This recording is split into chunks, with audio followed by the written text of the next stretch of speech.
मेरी सबसे बड़ी संपत्ति, मेरी सबसे बड़ी ताकत मेरी ईमानदारी है। उन्होंने मुझे समन भेजे हैं। मेरे वकीलों ने मुझे बताया कि ये समन गैर कानूनी है। बीजेपी का मकसद जांच करना तो है ही नहीं। दिल्ली के सीएम अरविंद केजरीवाल के साथ अब झारखंड के सीएम हेमंत सोरेन की मुश्किलें भी बढ़ गई हैं। शराब घोटाले को लेकर केजरीवाल को 3 और जमीन घोटाले के लिए हेमंत सोरेन को ईडी 7 समन जारी कर चुकी है।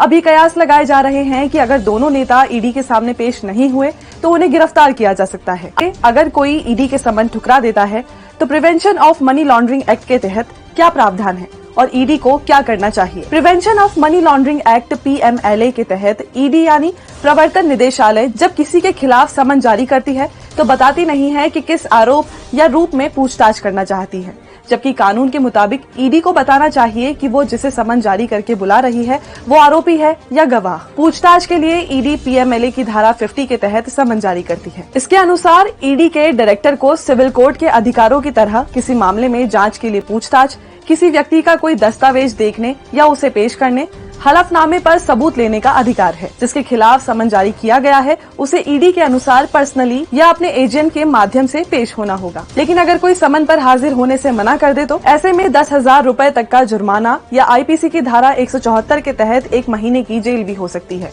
अगर कोई ईडी की मांगे डॉक्यूमेंट पेश करने से इनकार करता है तो 500 रूपए का जुर्माना लगाया जा सकता है। अब अगर बात करें अरविंद केजरीवाल और हेमंत सोरेन के समन इग्नोर करने या गिरफ्तार किए जाने की, PMLA की धारा 63 के तहत किसी व्यक्ति को गिरफ्तार करने के लिए ईडी को IPC की धारा 174 के तहत नया मामला दर्ज करना होगा या मुकदमा चलाना होगा या गैर जमानती वारंट जारी करना होगा। जानकार कहते हैं कि ये इतना आसान नहीं होगा। ऐसा करने पर ईडी को कोर्ट को लिखित में ये भरोसा दिलाना होगा कि इन लोगों ने जानबूझकर उसके समन अवॉइड किए हैं, साथ ही पर्याप्त सबूत बताने होंगे।